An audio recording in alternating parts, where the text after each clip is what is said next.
Before we get into today's edition of Just the Truth, let me tell you about the latest special from Mike Lindell at MyPillow. The standard MyPillow, normally $49.98 for a limited time only, just $14.88 with promo code Joey. Go to MyPillow.com, click on the radio listener specials, and see all the specials. There's a limited quantity of just 10 at this special price. That's $14.88 with promo code Joey. Thanks for joining me in the PhD Weight Loss Studio. To lose weight for the last time, visit myphdweightloss.com.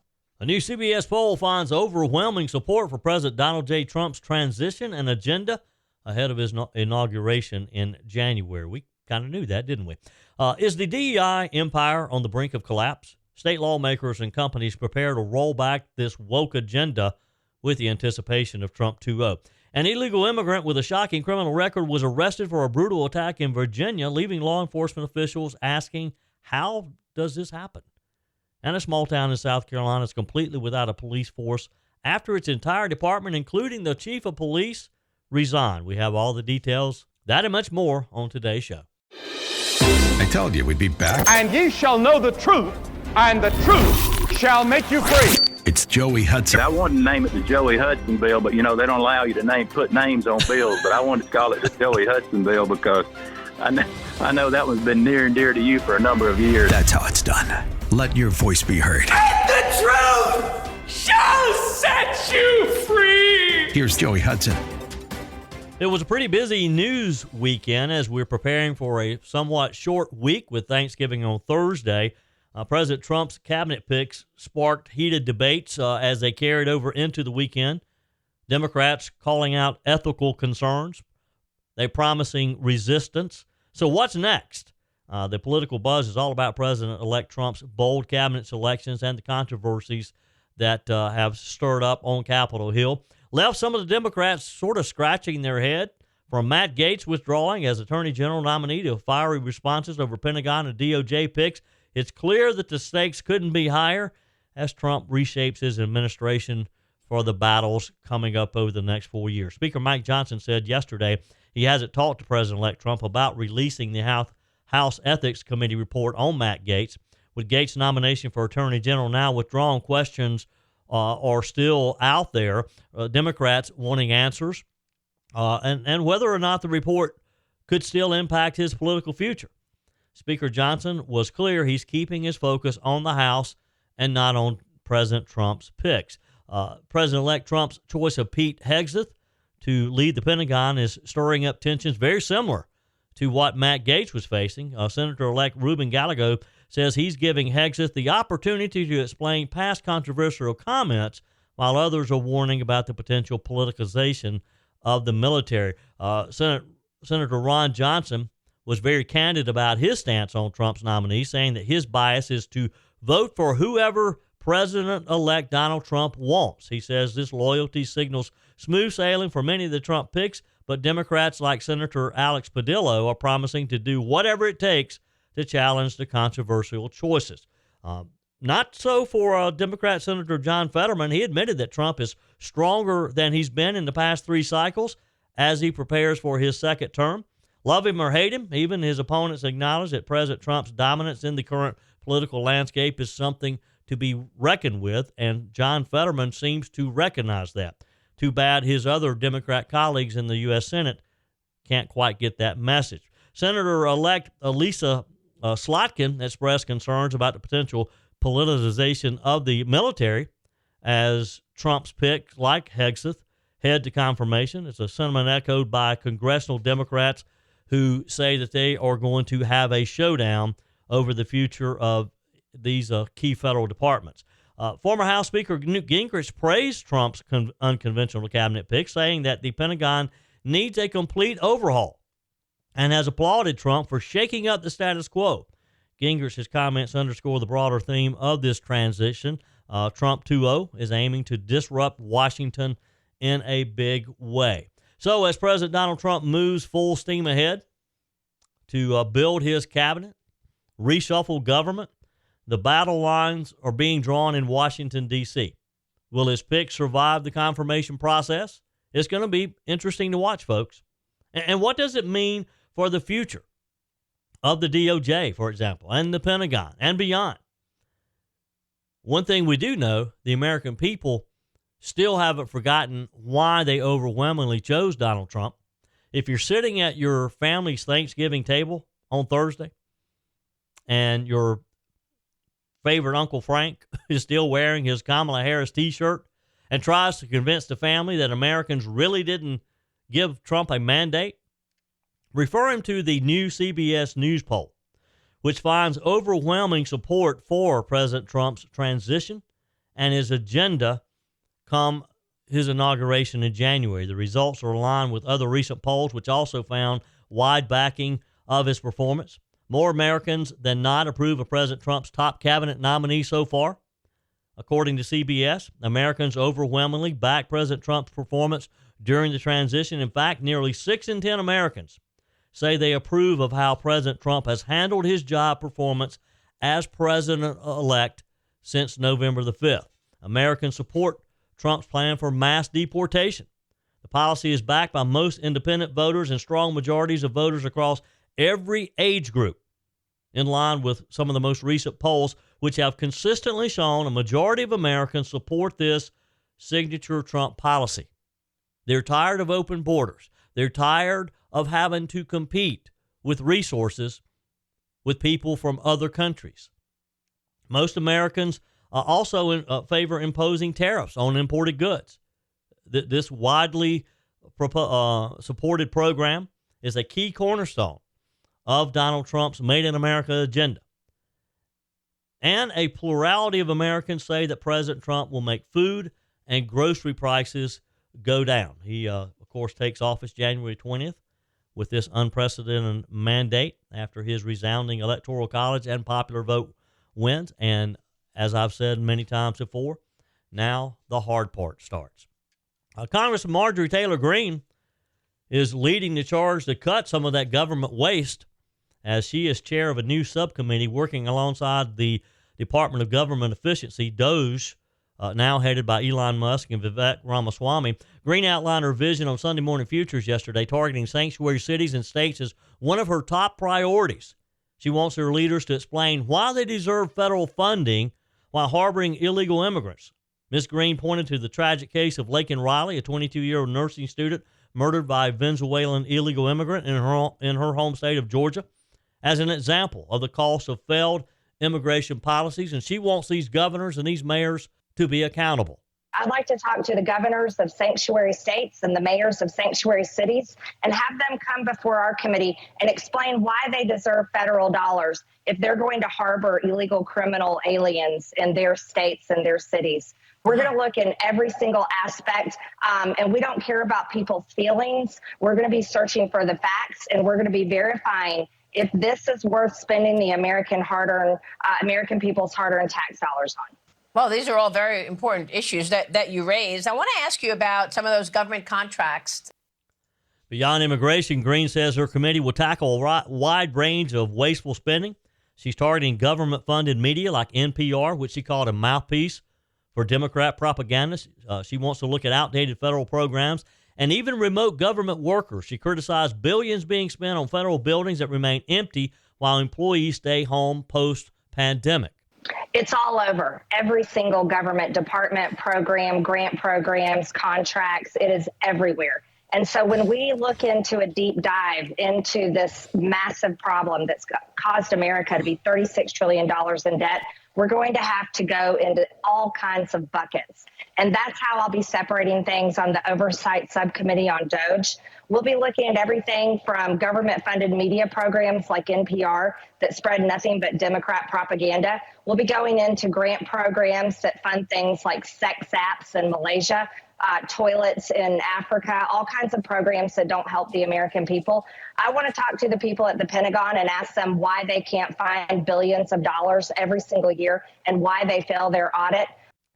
I've said before just how exciting it is to think about what Elon Musk and Vivek Ramaswamy will do in sniffing out government waste. Now you add Representative Marjorie Taylor Greene to that mix, and boy, this really gets exciting. Greene didn't mince words at all, she said, we don't care about people's feelings. We're going to find the facts and stop wasting the American people's hard-earned tax dollars. Now, doesn't that encourage you to know that they're going to really look at places that have been untouchable in the past, and that they're going to root out some of the waste that we know is there. Folks, this is exactly the kind of accountability we need in Washington. And believe me, it's going to make the next few years fun to watch as they dive in to some of these wasteful spending programs. I mean, she talked about, the NPR, for example. You and I both know that NPR has really been a mouthpiece for the Democrat Party. And you and I have been paying for it. They have advantages that commercial radio stations don't have. And when she talks about stopping federal funding of some of these sanctuary cities and sanctuary states, many of you have texted and emailed me. You've asked that question with some of these, like Los Angeles just last week, overwhelmingly supporting a resolution to name Los Angeles officially sanctuary city. Many of you email me and text me and say, well, why can't we just stop their federal funding? Well, Marjorie Taylor Greene, she's listening because she agrees. Just stop their funding. They may change their attitude. This is going to get very interesting, folks. Your comments are welcome on the Firmin Ford text line, 864-477-JOEY. That's 864-477-5639. Emails always welcome, joey@joeyhudson.com. This year, I really thought I was going to have to boycott the holidays. I was going to lock myself away and not come out until 2025. But after finding PhD weight loss, you can bet I'll be at every holiday party I'm invited to. That's because PhD weight loss helped me take control with great confidence, support, and my new healthy body. The best part, PhD weight loss did it all without harmful drugs that keep you dependent on them to maintain your weight loss. It's a natural, medication-free approach to weight loss crafted to naturally diminish food-related thoughts, hunger, and cravings, making your weight loss journey more sustainable and enjoyable. Take it from me, I lost 33 pounds. The PhD weight loss program teaches you not just what to eat and when, but also how to think differently about food and finally let go of those cravings and get rid of the hunger naturally. Don't lock yourself away this holiday season. Call PhD Weight Loss today at 864-644-1900. That's 864-644-1900, or go to myphdweightloss.com. Small town in South Carolina is completely without police after its entire department, including the chief of police, resigned over the weekend. McCall, South Carolina, is now relying on nearby law enforcement agencies just to maintain basic public safety. The resignations led by Chief Bob Hale were reportedly due to a hostile work environment and repeated harassment by a member of the town council. In a public statement, Chief Hale said these personal attacks made it impossible to do his job. He said that the council accused the council of slashing the police department's already strained budget. Chief Hale said that funding requests for modern equipment, training, and staffing were ignored, leaving officers unable to serve the community effectively. So they got the city's attention and they walked off. Hale didn't mince words, saying the safety of residents and the well-being of officers should have been prioritized. He added that his decision to step down was made to shed light on what he called the toxic atmosphere created by the town leadership. Residents, of course, are very concerned. One local, William Groom, said if someone gets stabbed or shot, we're talking 10 to 15 minutes for sheriff's deputies to respond. That's enough time for someone to lose their life. For now, the Marlboro County Sheriff's Office and state law enforcement are stepping in. But McCall's mayor, George Garner, admits that they're in a difficult situation. I would say you are, Mayor. The town is now scrambling to hire a new police chief and rebuild the department from scratch. Now, you tell me, who wants to take over that job after the entire department left? This isn't an isolated issue either. Just last month, the entire police force in Gary, Oklahoma, resigned for similar reasons, citing political leaders failing to meet their needs. Folks, this is what happens when leadership fails and communities are left vulnerable. I can't imagine a town like that just losing their entire police force. And based on the story that I read, it wasn't a surprise. The chief and some of the police officers have been telling the town council for a while now they had issues. And the town council, I guess, thought, well, they have nowhere to go. They're at our mercy. Well, guess who's at whom's mercy now? So I've got a question for you. You and I have talked about diversity, equity, and inclusion, DEI, for a few years now during the Biden-Harris administration. State lawmakers and companies appear to be preparing to roll back this woke agenda with Trump 2.0. These policies have infiltrated just about every corner of our life, from large companies to military to public universities. And as the incoming Trump administration literally is targeting, setting its sights on dismantling this multi-billion-dollar woke enterprise, we're going to see a fight, but I think it's one that we can win. Under the Biden administration, DEI policies flourished. They embedded in everything from federal hiring practice to corporate boardrooms. But now state lawmakers and Republican attorneys general are gearing up to take on what they call a far-left ideological orthodoxy. Attorney Devin Westhill put it bluntly, calling DEI a system more interested in racial quotas than diversity of thought. And with Republican-led states in the driver's seat, expect a full-scale assault on this divisive agenda. Last week, House lawmakers debated a bill to roll back DEI initiatives. The hearings got fiery with Representative Jasmine Crockett, a Texas Democrat. I shared that with you Friday, I believe it was, making headlines for a very heated exchange where she claimed that there's been no oppression for the white man in this country. Her comments underscore just how polarizing this issue has become.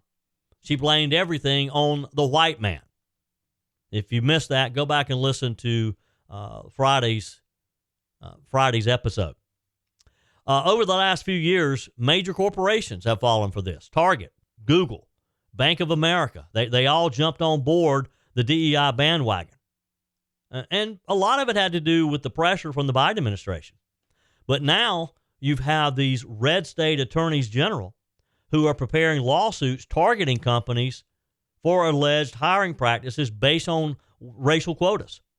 You have consumer advocates arguing that DEI policies have distracted companies from focusing on the quality of goods and services and hurting everyday Americans in the process and driving prices up at the same time. The DEI movement is also intertwined with this ESG, the environmental, social, and governance benchmarks that have influenced everything from investments to pension funds. Iowa Attorney General Brenna Bird warned that these woke policies are putting Americans' retirement savings at risk as well. She said no one's life savings should be gambled for woke goals. She said pledging to protect pensioners from political social engineering is her job. And this is a fight that is not new to Donald Trump. In his first term, he banned divisive training for federal contractors. Now, with the renewed Republican momentum, I think we're going to see an even broader push to roll back this nonsense, to roll back DEI initiatives across the federal government, wipe them out of universities and private industry. These companies, I think, are going to be given permission to abandon this, and none too soon. As Trump himself might say, the goal is put America first, not the woke agenda. So I go back to my original question. You think this is the beginning of the end for DEI? Will we be able to wipe this out and undo what has happened, particularly over the last 4 years? Will we be able to wipe it out of corporate boardrooms, wipe it off of college campuses? Will the states and Trump be able to dismantle this multi-billion-dollar empire? I think we can.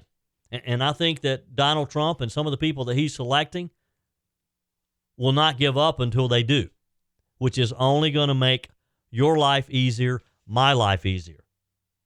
This will benefit every single American to get this nonsense out of our schools, out of your company, and particularly out of your pension fund.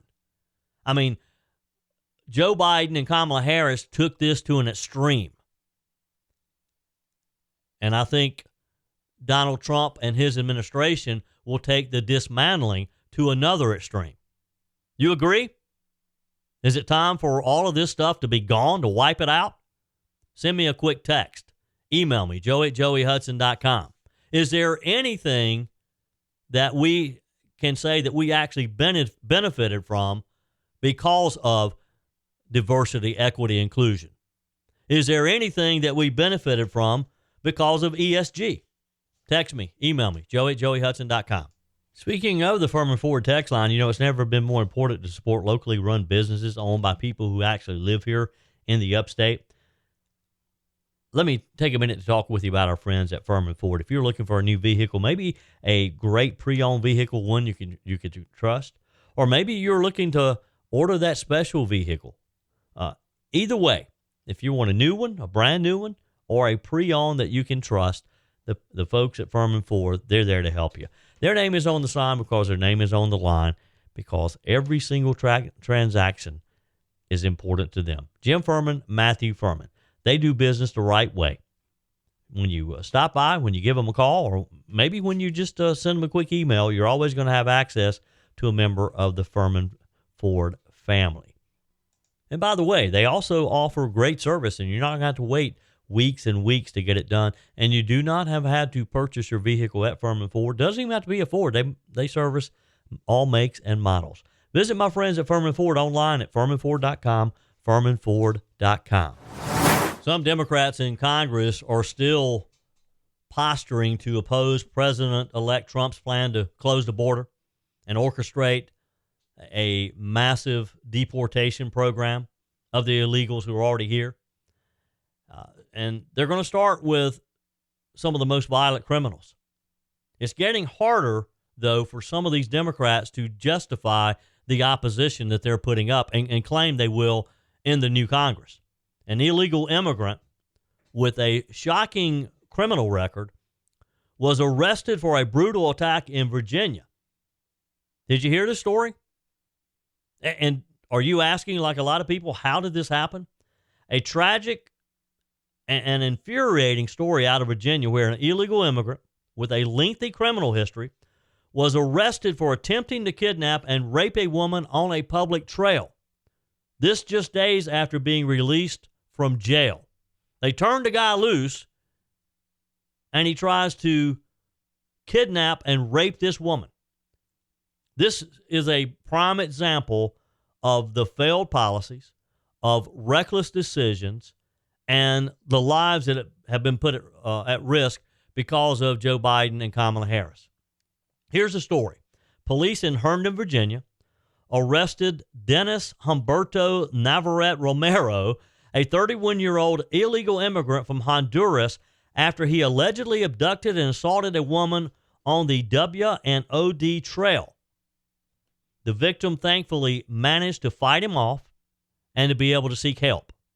Romero was apprehended shortly after the attack and now faces charges of abduction with intent to defile and rape. Look, I'm saying that this guy probably has picked the wrong time to assault an American, because I think that he could be a nice poster boy for one of the first to deport, to send him back to Honduras. But now here's where it gets even worse. Romero has a documented history of sexual assaults and other crimes dating back to 2022. Weapons charges, auto theft, indecent exposure, sexual assault, you name it.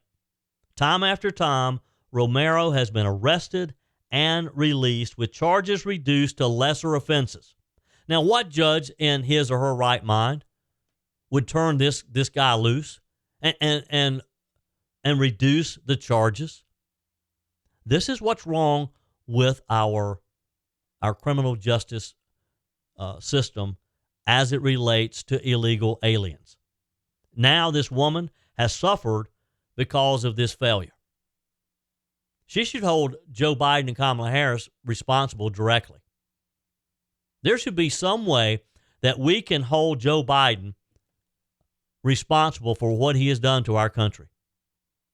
Do a class action lawsuit against him. Keep him tied up in court for the rest of his life. Am I too extreme here? Does it frustrate you and anger you to think about what that dummy has done to our country? Herndon Police Chief Maggie DeBoard didn't mince words, saying, "What is disturbing is the number of times this individual has been arrested and released." Virginia Governor Glenn Youngkin called out local officials, blaming their reckless decisions for allowing Romero to remain on the streets. Youngkin promised that when President Trump takes office, sanctuary policies will end and localities will cooperate with ICE to keep communities safe. And this is an example of where Marjorie Taylor Greene, when she's questioning federal funding for cities like this and for states like this is where that comes into play. And this case isn't isolated. It's a symptom of a broken system. You and I know that. I'm preaching to the choir, I know. Local prosecutors lowering charges, ICE unable to act due to sanctuary policies, and a revolving door of arrest and releases. It's a recipe for disaster, and innocent people are paying the price. Innocent Americans are paying the price, but that's going to stop come January 20th. Wake up. Again, I hope this guy, Romero, I hope that Trump has written his name down and makes an example out of him. Trump should, on January the 20th, put him on a plane and fly his dumb, his dumb butt back to Honduras in shackles. Romero is being presently held without bond at Fairfax County Adult Detention Center. Police believe that there could be other victims, unfortunately. They're urging anyone with information to come forward. Meanwhile, questions linger. How many preventable tragedies like this are out there and waiting to happen? And this is why Donald Trump is saying he's going to target the worst of the worst first. I mean, this is about safety. This is about justice. This is about common sense. It's no secret that the issue of illegal immigration and open borders by the Biden-Harris administration was one of the main reasons that Kamala Harris lost so badly on November the 5th. And it's fun to watch as the Democrats are blaming everyone but themselves. It's led to a post-election blame game. From Adam Schiff to Nancy Pelosi to Bernie Sanders, they're all finger pointing, and it is hilarious to watch. Adam Schiff, over the weekend, he was on Meet the Press yesterday. The California senator-elect, that just irritates me to no end that California is sending this guy to the U.S. Senate. We're gonna be stuck with him for the next 6 years.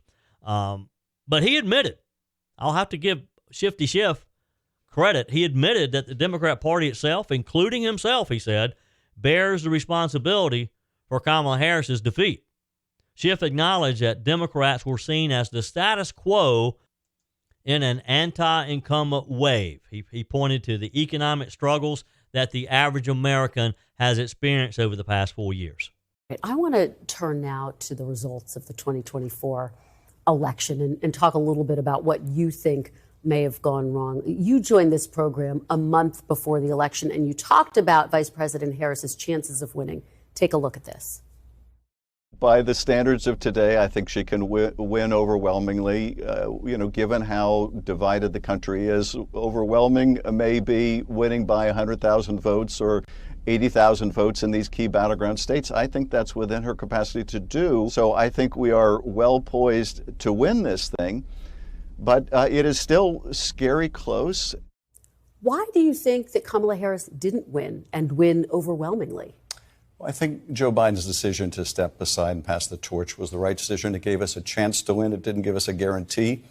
And I thought she could win. And I thought she could win in all the battleground states. But ultimately, what we saw both in this country and around the world was a very strong anti-incumbent wave that took out both progressives and conservatives. And our party became associated with the status quo. And that was too much to overcome.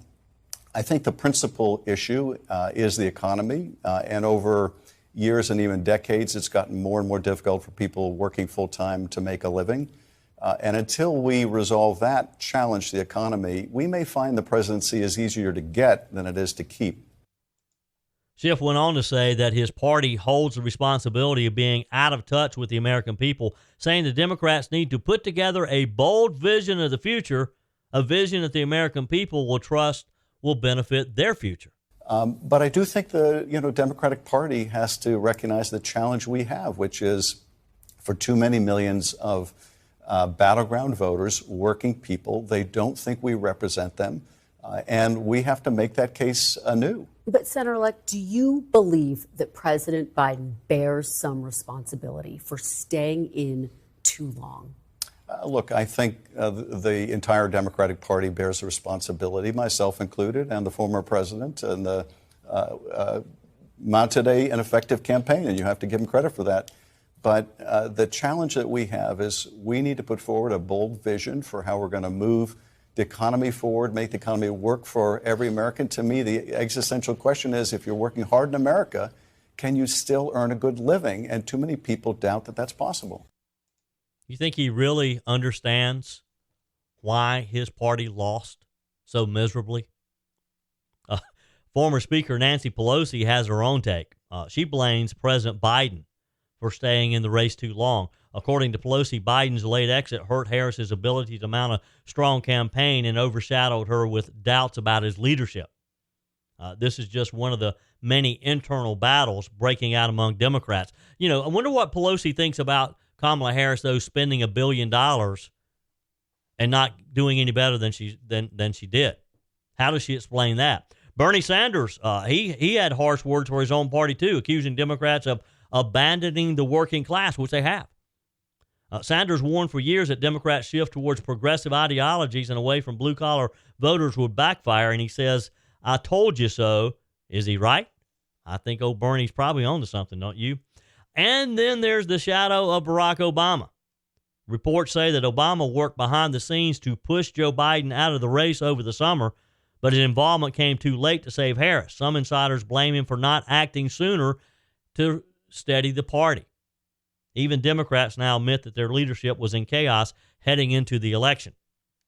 Finally, there's the elephant, or maybe we should say the donkey in the room, the Democrats' embrace of the far-left woke ideology.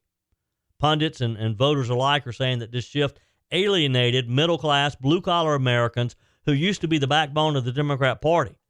From the economy to cultural issues, voters clearly felt the party no longer represents their values. So where do Democrats go from here?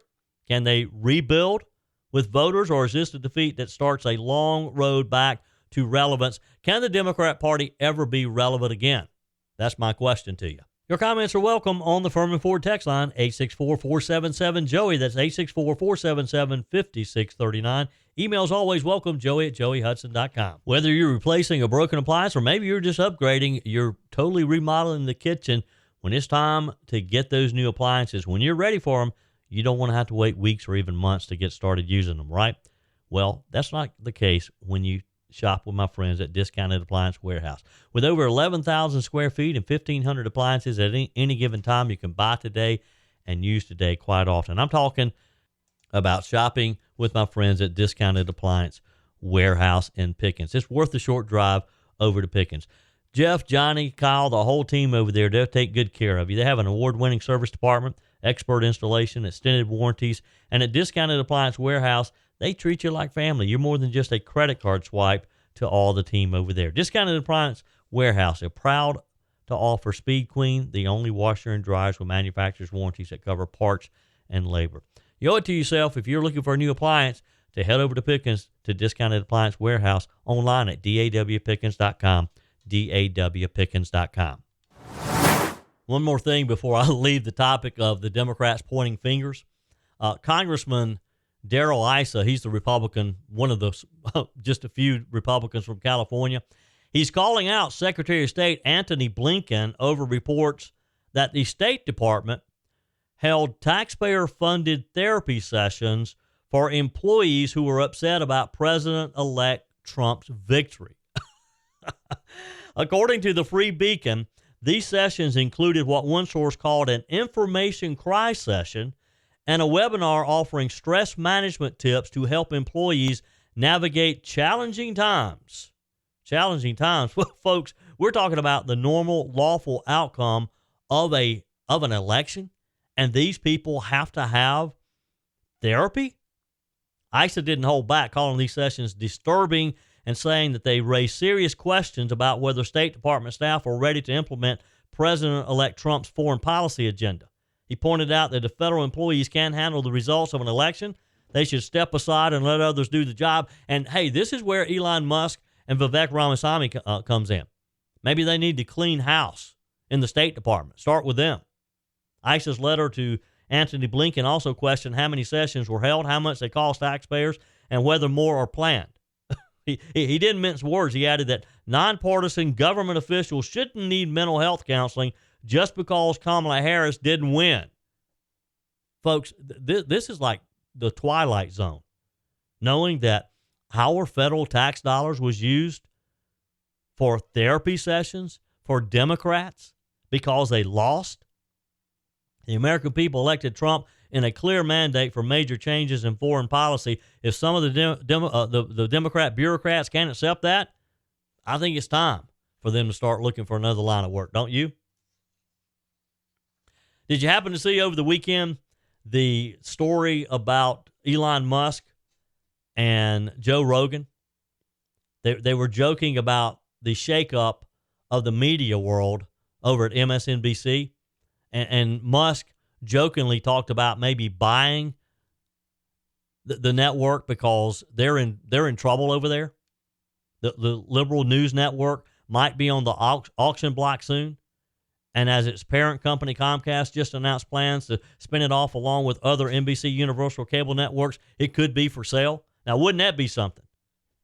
Musk sparked the buzz on Friday when he posted on X about buying MSNBC and turning it into a conservative outlet. He even joked about firing Rachel Maddow for fun and using the network to showcase top stories from X. Rogan chimed in, offering to replace Maddow while adopting her signature style, saying, "I will wear the same outfit and glasses and tell the same lies." Musk responded, "Deal." These two guys are just having fun. Conservatives are having a ball with it. Comedian Tim Young pleaded, "Please, God, make this happen." Author Jim Hansen added, "Can you imagine the freak out on the left? Elon could do this on a whim." And that's the crazy thing, and that's what is so scary for MSNBC. They know he can. It's no secret that MSNBC has been struggling. Maddow's ratings have plummeted since Donald Trump's election victory, with her losing nearly half of her audience. She averaged 1.4 million viewers before the election, just 118,000 in key demographic sense. That is a 50% drop. Now, whether Musk and Rogan are serious or they're just having fun, who knows? The MSNBC really could become a conservative outlet if Elon Musk decided he wanted to put a network in his portfolio. Speaking of jobs and where people are going to land, former Congressman Matt Gaetz has swapped Capitol Hill for Cameo. You know, many of you have said, well, where does Gaetz go from here? Some have asked, can he go back to the House? No, he can't. He resigned. So in theory, I guess he could run in the special election. But as it stands now, Matt Gaetz can't just change his mind and say, I want to go back to the House. What he is doing, he made the announcement on Friday that he is going to be on Cameo. And I've never heard of Cameo. Maybe you have. Evidently, Cameo is a place that you can get famous people to record birthday wishes, advice, and just whatever you want them to record. His Cameo profile says that for a $525 price tag, he will record messages of whatever you want. Gates' bio highlights his time in Congress, noting, "Once I fired the House Speaker," referencing his role, of course, of removing Kevin McCarthy. And, of course, there's still a lot of talk on Capitol Hill, primarily from the Democrats, on whether or not that House Ethics Committee probe into allegations of misconduct by Gates will be released to the public. Who knows?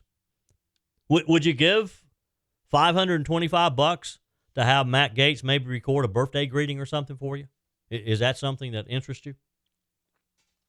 President-elect Donald Trump turning to familiar faces as he continues to build his new administration, and I'm particularly proud of one of his latest ones announced over the weekend, and that is Sebastian Gorka, my friend and colleague. He's a longtime Trump ally. He's going to be returning to the White House as Deputy Assistant to the President and Senior Director for Counterterrorism, and it couldn't come for a better person. Sebastian Gorka is one of my favorite people. And I'm so happy for him and so proud for him. I hate that we're going to lose him on the radio. He will take a leave of absence. Maybe he'll return to the radio after he finishes his work in Trump 2.0. But Sebastian Gorka returning to the White House.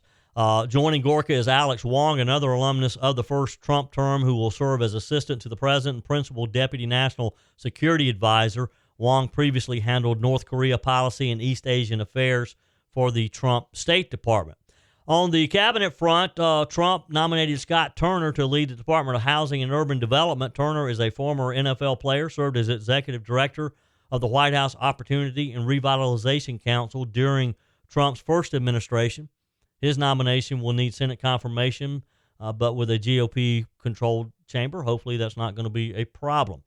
These picks highlight Trump's strategy of really leaning on a lot of people who are loyal to him, seasoned veterans from his first term in office, and kind of getting the band back together.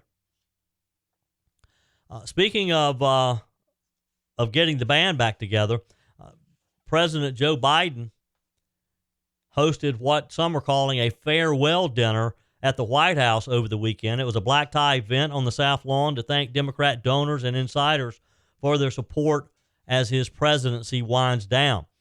In classic Biden fashion, he opened with a joke telling attendees, "Don't jump in the pool." Not everyone was in a laughing mood, according to reports there. Many insiders are reportedly furious about the Democrats' poor showing, of course, where Trump decisively won. One donor who skipped the event told reporters it felt like a loser's party, pointing to the staggering $1.5 billion spent on a failed campaign. The guest list included Biden's cabinet members, big-name donors, ambassadors. Some described the event as bittersweet, part love fest, part last hurrah. There were musical performances, heartfelt praise from Biden for his wife, First Lady Jill Biden, but no mention of Trump or the election outcome. Some attendees expressed their appreciation for Biden. There was a clear frustration in the air, too, according to some who were there. The Democrat Party, all of them, again, questioning what went wrong. And with Trump's victory now shaping the country's future, the dinner may be remembered as Joe Biden's closing chapter. Can you imagine if you are one of these millionaires or billionaires and you donated a large portion of money only to see it squandered? I mean, who spends $1.5 billion to lose? Wow. That's it for today's edition of Just the Truth. Thanks for joining me in the PhD Weight Loss Studios. To lose weight for the last time, visit myphdweightloss.com. If you haven't joined my mailing list yet, visit my website, joeyhudson.com. Click on the Connect with Joey button so that you can receive our emails and the most up-to-date news. Also, join me on my YouTube channel. Be sure and like, comment, and subscribe. Just search for Joey Hudson. As always, thanks for spending a few minutes of your day with me. Do me a favor and forward this episode to a few friends. Just click on the share button and send to your contacts. We need to build an army of conservatives to win our country back, and we can do that by continuing to share the truth with our friends and family. Keep those comments coming via the Firmin Ford text line, 864-477-JOEY. Email to joey@joeyhudson.com, and I love your messages on the MyPillow message line. Again, that's 864-477-JOEY, 864-477-5639. Be sure and take advantage of the MyPillow special, just $14.88 on the standard MyPillows when you use promo code Joey. Order online at mypillow.com or call 800-893-4053. We're back again tomorrow and hope you'll plan to join us. Until then, remember, God's got this. He's still in control.